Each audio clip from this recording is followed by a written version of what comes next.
এই বিডিআরের ঘটনা হাসিনা আসার 1 মাস পরেই কেন ঘটলো? হাসিনা সব কিছু জানতো, 4 জনে সেদিন ডিনারে কেন যায়নি? এটা চলে এসছে এর আগে। আমি ছিলাম, আমি গিয়েছি, হাসিনা ছিল, হাসিনাও গিয়েছে। এইবার কেন হাসিনা গেল না? তারপরের দিন কেন ঘটনা ঘটলো? হাসিনা এবং মঈনুদ্দিন এটা জানতো এবং তারা এর জন্য দায়ী, এটা মানা যায় না। কাজেই হাসিনাকে একদিন জবাব দিতেই হবে এটার জন্য। 57 জন, হ্যাঁ আমি ক্ষতিগ্রস্ত হয়েছি, আমার ছেলেদের ইয়ে হয়েছে, তারপরেও আমি বলবো 57 জন ভালো ভালো অফিসার কিভাবে মারা হয়েছে তা চিন্তা করা যায় না। তাদের পরিবারদের সঙ্গে যে আচরণ করা হয়েছে সেটা চোখে দেখা যায় না।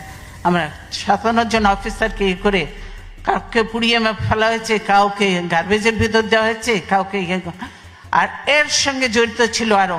আপনারা জানেন যে একজন ছিল, সে র্যাবে আমরা নিয়েছিলাম, লোকটা খুব ভালো ছিল, শায়েক আব্দুর রহমান ছিলেন গুলজার, আপনারা জানেন গুলজার ধরেছিল ওই শায়েক আব্দুর রহমানকে।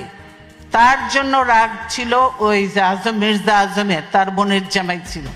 তার জন্য গুলজার সন্ধ্যা পর্যন্ত র্যাবকে, মঈনকে, অমুককে বারবার ফোন করেছে, হেল্প হেল্প হেল্প, সাহায্য চেয়েছে, কিন্তু কেউ এগিয়ে আসেনি। কি বলে, র্যাব আর্মি যে বসে আছে কিন্তু পারমিশন পাচ্ছে না, র্যাব ঢোকার পারমিশন পাচ্ছে না। পিলখানায় যদি তারা ঢুকতে পারতো, আমি মনে করি এরকম নয়, 2-1 জন মরতে পারতো, তো সব অফিসারকে আমরা বাঁচাতে পারতাম। দেশের এটা ছিল অ্যাসেট। আজকে দেশকে ধ্বংস করে দেওয়া হচ্ছে, আর্মিকে শেষ করে দেওয়া হয়েছে। এর জন্য অবশ্যই তারপরে তদন্ত কমিটি করে তদন্ত থেকেও বাদ দেওয়া হয়েছে। এমন সব লোকজন দিয়ে তদন্ত করতে যাকে দেয়া হয়েছিল সেটা তাকে করতে দেয়া হয়নি। তারপর সে তাকে বাদ দিয়ে আরেকজনকে দিচ্ছে, দলীয় লোককে দিয়ে ইয়ে করে কোনো রকম নাম কাস্তে লোক দেখাতে হবে, সেটা করেছে। কে করেছে? তাদের লোক। এইটা বুঝতে পারছেন। কাজে বিডিআর ঘটনার সঙ্গে হাসিনা এবং মঈনুদ্দিন সরাসরি জড়িত।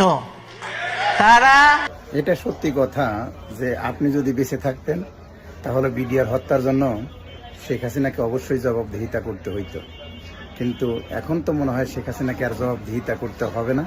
তার কারণ শেখ হাসিনা যেভাবে তদন্ত করছে সেই পর্যন্তই থাকবে, এইভাবেই স্টপ হবে। তার কারণ আপনাদের স্বরাষ্ট্রমন্ত্রী অলরেডি বইলা দিছে যে আমরা নতুন করে কোনো তদন্ত করব না, আর যেভাবে আছে